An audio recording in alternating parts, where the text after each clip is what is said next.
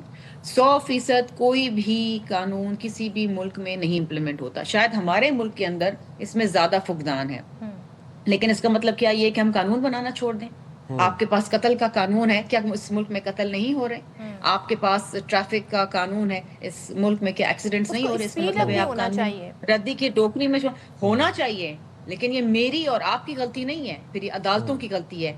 I am a legislator, میرا کام ہے لیجسلیٹ کرنا. میں اگر یہاں قومی اسمبلی میں میری جماعت نے مجھے بھیجا ہے, اور میری جماعت پاکستان پیپلز پارٹی جس کی بانی شہید محترمہ بینظیر بھٹو صاحبہ تھی, جو خواتین کے ایشوز پہ اور خواتین کی امپاورمنٹ کے لیے انہوں نے اپنی جان کا نذرانہ دیا اس ملک میں جمہوریت کی خاطر, اگر میں اس جماعت سے ہوں, میری جماعت ایسے قانون سازی کرتی ہے جو اس ملک کی مارجنلائزڈ اور بالخصوص خواتین اور بچوں کے لیے قانون سازی کرنے میں پہل کرتی ہے, تو ہم یہ قانون بنائیں گے اور ہم یہ دیکھیں گے کہ اس قانون کو کس طریقے سے امپلیمنٹ ہو. لیکن آگے جا کے سزا یا جزا کا تعین کرنا تو عدالتوں کا ہے. پیپلز پارٹی یا پارلیمنٹ تو عدالت لگا کے, اور یہی امپورٹنٹ ہے. شمیلہ صاحبہ لاسٹلی آپ سے میں تو سائم اور صدف آپ سے گزارش کروں گی کہ آپ جج صاحبان کو بھی اپنے شو کے اوپر لے کر آئیں اور پوچھیں کہ جب پارلیمنٹیرینز قانون بنا کے بھیجتے ہیں اور پولیس کام بھی کرتی ہے, ایویڈنس بھی دیتی ہے, پھر آپ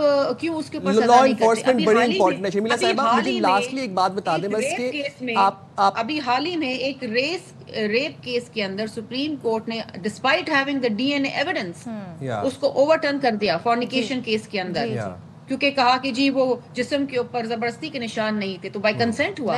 تو اگر اس قسم کے فیصلے آئیں گے صدف, تو آپ مجھے بتائیے کہ میں اور آپ کیا امپلیمنٹ کرا سکیں گے. اگریڈ. شرمیلا صاحبہ اب یہ بتا دیں, آپ نے اسٹاکنگ والا پارٹ بڑے اچھے سے ایلیبریٹ کر دیا.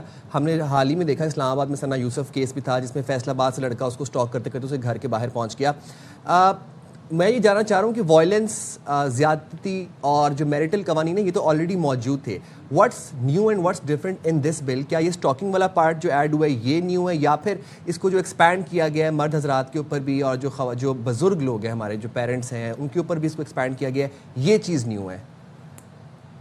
دیکھیے جی, اس بل کے اندر جو ایک خاص چیز ہے وہ یہ, ایک تو یہ خواتین تک محدود نہیں ہے, اس میں آپ کے ٹرانسجینڈر بھی آ جاتے ہیں, اس میں آپ کے اسپیشلی ایبلڈ بچے بھی آ جاتے ہیں, ڈفرینٹلی ایبلڈ بچے بھی آ جاتے ہیں, وہ حضرات جو آپ کے گھر میں رہتے ہیں, اور اینی ولنریبل پرسن, میرا باپ, آپ کا والد, میری ماں, یہ سب لوگ آ سکتے ہیں, میرے ساس سسر آ سکتے ہیں, جو ایک گھر میں کوہیبٹ کرتے ہیں, یہ سب آ سکتے ہیں اس کے اندر. اور کوئی بھی, یہ صرف یہ نہیں ہے کہ ہم تو صرف اس تناظر میں دیکھتے ہیں نا کہ جی مرد نے عورت کو مارا یا مرد نے عورت کو گالی دی, وائس ورسا بھی تو ہو سکتا ہے نا. ایسے بھی کیسز ہو سکتے ہیں نا جہاں پر عورت کبھی کبھار زیادتی کر جائے کسی وجہ سے, واٹ ایور دا ریزن میں بھی, یا ساس بہو کے اوپر زیادتی. آپ نے نہیں دیکھا ہے کہ گھر میں عورتوں کو گیسولین ڈال کے جلا دیا گیا ہے؟ بالکل ایسے بھی کیسے دیکھیں نا. یہ ڈومیسٹک انوائرمنٹ کے اندر یہ ڈومیسٹک وائلنس ہے. گھر سے باہر اگر کوئی اسٹاک کرتا ہے وہ اس پہ نہیں آئے گا, لیکن میاں اسٹاک کرتا ہے, میاں اپنی بیوی کو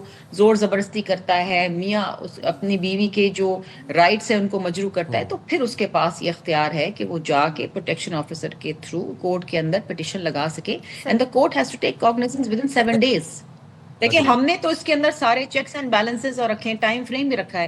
اگر آگے عدالتیں جو ہیں وہ اس پہ فیصلے نہ کریں اور پھر جو وکٹم کی بجائے جو پرپٹریٹر ہے اس کو ریلیف دینا شروع کر دے, تو پھر یہ ہمارا قصور نہیں ہے, پھر یہ عدالتی نظام کا قصور. بالکل آپ نے ٹھیک فرمایا. تھینک یو سو مچ. شرمیلا فاروقی صاحبہ ہمارے ساتھ تھیں, اور ظاہرہ اس لیے بھی شرمیلا فاروقی صاحبہ سے اس حوالے سے بات کرنا ضروری سمجھا کیونکہ اس اسٹاکنگ کے ورڈ کو لے کر کافی زیادہ سوشل میڈیا پر بحث ہو رہی ہے, لوگ اس کو اپنے اپنے مطلب بھی دینا, تو ہم نے سوچا کیوں نہ جو اس بل کی کریٹر ہیں ان سے ہی پوچھ لیا جائے کہ اس کا ایکچولی مطلب کیا ہے. کیونکہ دیکھیں نا, جب پارلیمنٹیرینز ایسے بات کریں گے, پلوشا صاحبہ کی میں بات کروں گی ایک کہ بھائی یہ کیا ہے اور کس طرح, تو آئی تھنک اس کو تھوڑی سی کلیریفیکیشن کی ضرورت تھی جو شرمیلا صاحبہ نے اس وقت. آئی ایم گلیڈ کہ یہ سیگمنٹ ہم نے کیا. اچھا جناب, جب ہم موونگ فارورڈ کراچی کے مسائل کی بات کرتے ہیں تو مسائل کا انبار ہے اور ہم اکثر اس حوالے سے بات کرتے رہتے ہیں اپنے پروگرام میں. اور ایک یہ بات بھی میں آپ لوگوں کو پہلے بتا دوں کہ جتنی ایڈوکیسی باخبر سویرا کے پروگرام سے اینیمل رائٹس کے اوپر ہم کرتے ہیں شاید ہی کوئی اور کرتا ہو. So we are already advocate of animal rights, animal abuse کے خلاف ہیں ہم. بٹ اب یہاں پر معاملہ آ گیا ہے انسانی جان کا.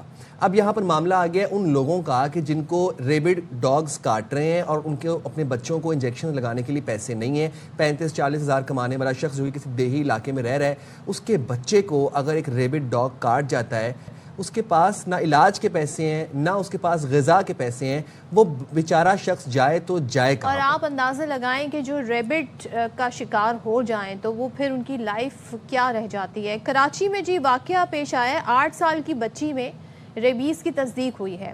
اب اس بچی کو 1.5 ماہ پہلے کتے نے کاٹا تھا اور ریبیز کی علامات ظاہر ہونا شروع ہو گئی ہیں, اور جن لوگوں کو اندازہ ہے ان کو آئیڈیا ہوگا کہ کس طرح کی علامات ہوتی ہیں. متاثرہ بچی کو دوبارہ ویکسین لگانے کا فیصلہ کیا گیا ہے. اور اگر ہم صرف کراچی کے صرف اس منتھ کی بات کر لیں نا, جنوری کی, تو اس دوران کتے کے کاٹے کے 3000 سے زیادہ کیس رپورٹ ہوئے. میں صرف آپ کو یہ مہینہ ابھی پورا ختم بھی نہیں ہوا ہے, میں اس مہینے کے اعداد و شمار آپ کو بتا رہی ہوں. تو چلے جی, ہمارے ساتھ ہمارے موجود ہیں نمائندے, ان سے بھی سوال پوچھ لیتے ہیں کہ اس بچی کی حالت کیسی ہے اور ڈاکٹر اس صورتحال کے حوالے سے کیا کہہ رہے ہیں. بہت دعوے کرتی ہے سندھ گورنمنٹ کہ ہم اس بارے میں ہم نے پورا ایک پروگرام بنایا ہوا ہے, ان کو نیوٹر کرنے کا بھی, یا پھر ریبیز کی ویکسین بھی موجود ہے. اس کے باوجود یہ کیسز ایک تو اتنے کیوں ہو رہے ہیں, لیکن پہلے اس بچی کی صورتحال جانیں گے. انور ذرا بتائیے گا, ڈاکٹرز کیا بتا رہے ہیں, کہا جا رہا ہے اس بچی کو دوبارہ ویکسینیشن لگے گی, تو کیا صورتحال ہے, اس بچی کی کنڈیشن کیسی ہے؟ جی دیکھیں، بچی اس وقت بدستور زیر علاج ہے اور اس کو دوبارہ ویکسینیشن دینے کا فیصلہ اس لیے کیا گیا تھا کہ بچی کو جو اس وقت ویکسین فراہم کی گئی اس کو ویکسین فراہم کرنے کا طریقہ کار درست نہیں تھا. اگر اس وقت طریقہ کار درست ہوتا تو بچی اس کنڈیشن میں نہ پہنچتی اور اپنا کورس مکمل ہونے کے بعد بآسانی ریبیز سے بچ سکتی تھی. تو بہرحال 2026 کا یہ پہلا کیس ہے اور بچی اس وقت بھی زیر علاج ہے اسپتال کے اندر، اور ڈاکٹر یہ بتا رہے ہیں کہ صورتحال بدستور تشویشناک ہے. اگر ہم بات کریں گے آج نئے سال کا 27واں دن ہے اور 27ویں دن کے دوران صرف کراچی کے اندر 3,500 پلس ڈوگ بائٹ کیسز مختلف نجی و سرکاری اسپتالوں کے اندر رپورٹ ہو چکے ہیں. اس کے ساتھ ساتھ اگر ہم بات کریں جناح اسپتال کی تو جناح اسپتال کے اندر 800 سے زائد کیسز ہیں. سول اسپتال کے اندر یہ تعداد 1100 سے تجاوز کر چکی ہے. انڈس اسپتال کی بات کریں گے تو وہاں پہ یہ تعداد 1300 ہے. اس کے ساتھ ساتھ شہر کے دیگر نجی و سرکاری اسپتال ہیں کہ جہاں پر لوگ ابتدائی طبی امداد کے لیے وہاں پہنچتے ہیں وہ تعداد بھی تقریباً 1000 سے پلس ہو چکی ہے. تو یہ کہا جا سکتا ہے کہ 27 دنوں کے دوران صرف کراچی شہر کے اندر ہی 3000 سے زائد ڈوگ بائٹ کے کیسز رپورٹ ہو چکے ہیں. انور 3000 سے زائد کیسز رپورٹ ہو چکے ہیں. جب ہمارے پاس حکومتی ترجمان آتے ہیں وہ آ کے ہمیں یہ ایک لمبی سی فہرست بتا جاتے ہیں. ہم نیوٹرنگ بھی کر رہے ہیں, ہم سپیئنگ بھی کر رہے ہیں, ہم ویکسینیشنز بھی لگا رہے ہیں, اچھا ہم ریلوکیشن بھی کر رہے ہیں. مجھے ایک بات سمجھ میں نہیں آ رہی, اگر اتنا کچھ ہو رہا ہے اس کے بعد پھر یہ 3000 کیسز کیسے رپورٹ ہو گئے؟ اگر نہیں سنبھالے جا رہے, آوارہ کتوں کی بہتات ہو ہی جا رہی ہے, تو پھر ان سب کتوں کو اٹھائیں اور کسی ایسے احاطے میں منتقل کر دیں جہاں پر پھر سینکچری بنا دیں, ان کو پالیں پوسیں, جیسے مرضی ان کی ٹریکنگ کریں. ایٹ لیسٹ شہری آبادی سے تو دور لے جایا جائے ان کو. سائم دیکھیں, سانحہ گل پلازہ سے لے کے کراچی میں کتوں کے کاٹنے کے واقعات کی تمام کے تمام اقدامات کی اگر بات کی جائے گی تو اس کے حوالے سے صرف زبانی جمع خرچ ضرور ہوتا ہے. ایک زمانے کے اندر یہ بات کی گئی کہ ان کو نیوٹرل کیا جائے گا, اس کے حوالے سے پروگرام بنایا جائے گا, تاہم اس کے اوپر عمل درآمد نہیں کیا جا سکا ہے. تمام کی تمام چیزیں گراؤنڈ کے اوپر زیرو نظر آتی ہیں اور امن صورتحال یہ ہے کہ ہزاروں کی تعداد کے اندر کراچی کی ایک ایک آبادی کے اندر آوارہ کتوں کی بہتات ہیں, ان کو نیوٹرل نہیں کیا جاتا. جو متعلقہ ادارے ہیں, بلدیاتی ادارے ہیں, اس کے ساتھ ساتھ جو محکمہ صحت کے حکام ہیں ان کی جانب سے جو پروگرامات تشکیل دیے جاتے ہیں اس پر تاحال عمل درآمد نہیں کیا گیا ہے. تو یومیہ بنیادوں کے اوپر جو کیسز رپورٹ ہو رہے ہیں وہ انتہائی تشویشناک حد تک بڑی تیزی سے آگے بڑھ رہے ہیں. تاہم صورتحال یہ آتی ہے کہ بعض شخصیات سامنے آتی ہیں. ظاہر بات ہے ہم ڈوگ بائٹ سے رائٹس کا بھی خیال رکھتے ہیں اور تمام کی تمام چیزیں اپنی جگہ ہیں. تاہم کراچی کے شہری الگ صبح سے لے کے رات گئے تک ہزاروں کی تعداد کے اندر آوارہ کتوں کے رحم و کرم کے اوپر ہوتے ہیں. تمام کے تمام جو متعلقہ بلدیاتی ادارے ہوتے ہیں اس حوالے سے کسی قسم کی کارروائی نہیں کرتے. ایک زمانہ تھا کہ ان کے خلاف مؤثر کارروائی کی جاتی تھی ٹاؤن کی سطح کے اوپر, یونٹ کونسل کی سطح کے اوپر. تاہم جب متعلقہ حکام سے جو ہماری گفتگو بنتی ہیں تو وہ یہ بتا دیتے ہیں کہ اینیمل رائٹس کا موضوع ہمارے سامنے آ جاتا ہے, کچھ کورس کے مسائل ہمارے سامنے آ جاتے ہیں. تو کراچی کے شہری اس وقت آوارہ کتوں کے رحم و کرم کے اوپر بھی ہیں. تاہم صوبائی حکومت کی جانب سے یا متعلقہ بلدیاتی اداروں کی جانب سے تاحال اس کے اوپر کسی قسم کا کوئی اقدام نہیں کیا گیا. ریبیز نامی جو بیماری ہوتی ہے اس حد تک خطرناک ہوتی ہے کہ ہائیڈروفیبیا اور ایروفیبیا جیسی صورتحال سامنے آتی ہیں اور انسانی زندگی ختم ہو جاتی ہے. بالکل, تھینک یو سو مچ انور. اور ہمیں انفارچونیٹ حالات اور واقعات اسٹیٹس آپ کو بتانے پڑ رہے ہیں, باوجود اس کے تحسین صاحبہ جو کہ ترجمان ہیں سندھ حکومت کی اور اسپیسیفکلی اسی ٹاپک پر ہم نے پچھلے دنوں بات کی تھی. بڑے دعوے تھے کہ ہم بہت کچھ کر رہے ہیں مگر ہمیں گراؤنڈ پر کچھ نظر نہیں آتا ہے. ہم دیں چھوٹی سی بریک پہ حاضر ہوں گے, بریک کے بعد اسٹے دیئر ود اس.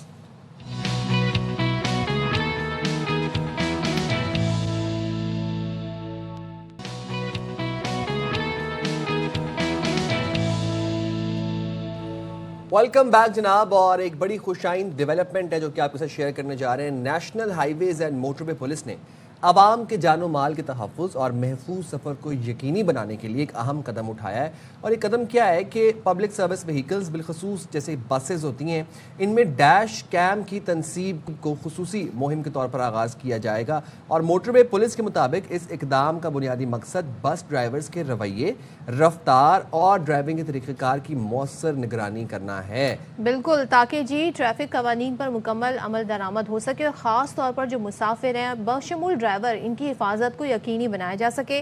اب بظاہر ہے یہ تمام تر جو سرگرمیاں ہیں اس کی مسلسل ریکارڈنگ بھی کی جاتی رہے گی جو موٹر وے پولیس کے پاس محفوظ رہے گی اور یہ ریکارڈنگ بڑی ہیلپ فل ثابت ہو سکتی ہے خدا نہ خواستہ کسی حادثے یا کسی واقعے کی صورت میں یا کسی قانون کی خلاف ورزی کی صورت میں.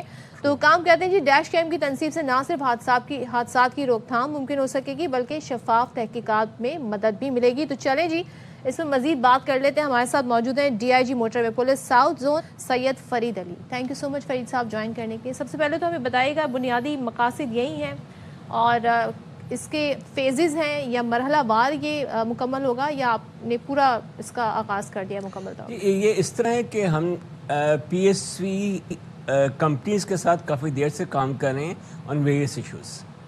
سب سے پہلے ہم شروع ہوئے تھے ان کے ساتھ کہ جو ڈرائیورز کا ڈیٹا ہم نے گیدر کرنا شروع کیا تھا.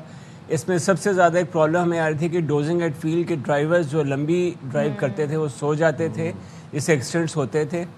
اس کو ہم نے کنٹرول کیا.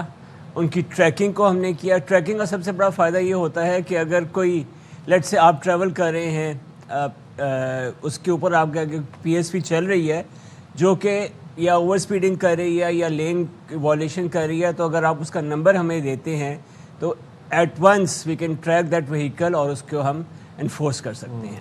اچھا جی آپ پلیز کنٹینیو کریں. جی اسی چیز کو ہم فردر لے کے جا رہے ہیں اور ایک ہم نے اپنا سافٹ ویئر بنایا ہے جس میں ان کا ڈیٹا انکلوڈ ہوتا ہے اور اس کی جو فردر وہ ایک ایڈیشن ہے وہ dash came. Initially with the bigger transports جس طرح ڈیوو ہے, فیصل موورز ہیں, انیشیلی ان کے ساتھ ہم نے کام کیا کہ اپنی سب گاڑیوں میں ڈیش کیمز لگائیں اور ڈیش کیم کے بغیر یہ ہائی ویز اور موٹر ویز پہ نہیں آ سکیں گے. اور یہ ہم آہستہ آہستہ سارے ٹرانسپورٹرز کے ساتھ انشور کریں گے کہ جو بھی پی ایس وی وہیکل آئے ہائی وے پہ یا موٹر وے پہ that should have A dash came. اگر ڈیش کیم نہیں ہوگا تو وہ وہاں پہ ٹریول نہیں. اچھا جہاں تک بسز کی بات ہے وہاں تک تو فرید صاحب ہم دیکھتے ہیں اب یو ٹانگ چل رہی ہے آج کل, وہ بڑی جدید بسز ہوتی ہیں, ان میں آلریڈی ڈیش کیم موجود بھی ہوتا ہے, ساتھ ساتھ سی سی ٹی وی بھی موجود ہوتا ہے ان کے اندر. بٹ جہاں پر ہم بات کرتے ہیں ہیوی ٹریفک جیسے کہ ٹریلرز ہو گئے, جیسے کنٹینرز ہو گئے, 12 ویلر 14 ویلر, ٹینکرز ہو گئے, ان میں کتنا امپورٹنٹ ہے کہ ان میں بھی ڈیش کیم کی تنصیب کی جائے تاکہ ٹریفک جو ایکسیڈنٹس ہیں ان کو اوائڈ کیا جائے. تو ان پہ امپلیمنٹیشن ہوگی؟ ان پہ بھی ہوگی اور اس میں انیشلی ہم بہت زیادہ کام کر رہے ہیں ود دا بگ کمپنیز جن کے ٹریلرز چلتے ہیں. انیشیل ان کے ساتھ کام کریں جس طرح آئل مارکیٹنگ کمپنیز ہیں, اس طرح اور بگر ٹرانسپورٹس ان کے ساتھ ہم بالکل کام کر رہے ہیں. اور ہمارا ان کے ساتھ ایک کولیبریشن اس طرح بھی ہے کہ ہم ان کے ڈرائیورز کو بھی ٹرین کرتے ہیں. رائٹ. اور وہ ہمارے آن گوئنگ کولیبریشن ہے ان کے ساتھ. رائٹ. اچھا وہ ایونچولی ہم ان کے اوپر ڈیش کیمز بھی لائیں گے, ان کی فیڈ بھی ہم لیں گے. تھوڑا سا بتا دیں ڈیش کیم ہے ان کا سرور آپ لوگوں سے کنیکٹڈ ہوگا, آپ کے پاس ہوگا یا ڈی وی آر سسٹم ہوگا, اور کسی حادثے کی صورت میں یا کسی قانون کی خلاف ورزی کی صورت میں آپ ان سے ریکویسٹ کریں گے فار دا ڈی آر؟ اس میں دو چیزیں ہیں. جہاں پہ یہاں پہ کچھ ایریاز پہ ہائی وے اور موٹر ویز کے اوپر پرابلم ہے کنیکٹیوٹی کی, ٹھیک ہے, لیکن جہاں پہ کنیکٹیوٹی ہے ہمیں لائیو فیڈ آ رہی ہوتی ہے ان سب کی. ٹھیک ہے. تو ہم لائیو فیڈ سے وہ دیکھ سکتے ہیں کہ اس وقت کی پرفارمنس کیا ہے اور وہاں سے ہم ریئل ٹائم انفورسمنٹ بھی کر سکتے ہیں. کہ لیٹ سے ہم یہ دیکھتے ہیں کہ ڈرائیور جو ہے وہ تھوڑا سا نظر آ رہا ہے کہ تھوڑا سا نیند میں ہے اور اتنا الرٹ نہیں ہے, تو اسی وقت ہم پوائنٹ کر سکتے ہیں کہ جی ڈرائیور کو الرٹ کریں یا ڈرائیور چینج کریں. اچھا, تو اگر وہ دوران سفر ہو پھر وہ کیسے ڈرائیور دوران سفر ہم کمپنی کو بتائیں گے اور کمپنی سے انشور کروائیں گے کہ وہ ڈرائیور کو کمپنی اور اسپاٹ پہ دوسرا ڈرائیور بھیجے گی. کیونکہ ایک ہمارے, میں آپ کو یہاں پہ گائیڈ بھی کر دوں کہ ایک ہمارا ایک لا ہے جس کو ہم انفورس بھی کر رہے ہیں کہ any P S C which is travelling for more than 4 hours اس کے پاس 2 ڈرائیور ہونے لازمی ہیں. اچھا, ہمارے یہاں 12 گھنٹے نہیں جی, وہ 2 ڈرائیورز ہونے لازمی ہیں تاکہ وہ ڈرائیور بیچ میں چینج ہو سکے. کیونکہ ایک ڈرائیور کے لیے اتنی زیادہ دیر ڈرائیو کرنا پاسبل نہیں ہے, وہ اس کو آف کورس تھک جاتا ہے اور اس کو. کیا بات کر رہے ہیں فرید صاحب آپ, مطلب 4 گھنٹے سے زائد اگر کوئی گاڑی چل رہی ہے تو اس میں 2 ڈرائیورز ہونے چاہیے تاکہ وہ شفٹ بائی شفٹ چلائیں گاڑی. بالکل بالکل. اور یہ آپ کہہ رہے ہیں قانون آلریڈی ہے لیکن اس پہ یہ ہے, ہم اس کو انفورس بھی کرتے ہیں. اچھا, یہ بتائیے گا کہ انفورس بھی کرتے ہیں, سزا جزا کا انفورس آپ کرتے ہیں وہی نا, اس میں سزا جزا کا تعین کیسے ہوگا؟ ابھی جو ڈیش کیمز لگ رہے ہیں یہ کوئی ای چلان سسٹم کے ساتھ کوئی سنکرونائزیشن؟ اس میں ہماری پینلٹیز ہوتی ہیں آن دا کمپنی. اچھا, جو پی ایس وی وہیکل جس طرح اگر کوئی میجر ایکسیڈنٹ ہو جائے اس میں خدا نہ خواستہ ڈیتھ زیادہ ہو جائیں تو وی میک شور کہ ہم اس کمپنی کو پینلائز کریں. ہم ان کی گاڑیوں کو پہ موٹر وے یا ہائی ویز پہ آنے سے کچھ عرصے کے لیے بین بھی کر دیتے ہیں. اس طرح آپ نے دیکھا ہوگا کہ 2 سال پہلے M2 پہ کلر کہارے قریب ایک میجر ایکسیڈنٹ ہوا تھا اور ایک کمپنی تھی جس نے اپنا فٹنس سرٹیفکیٹ کو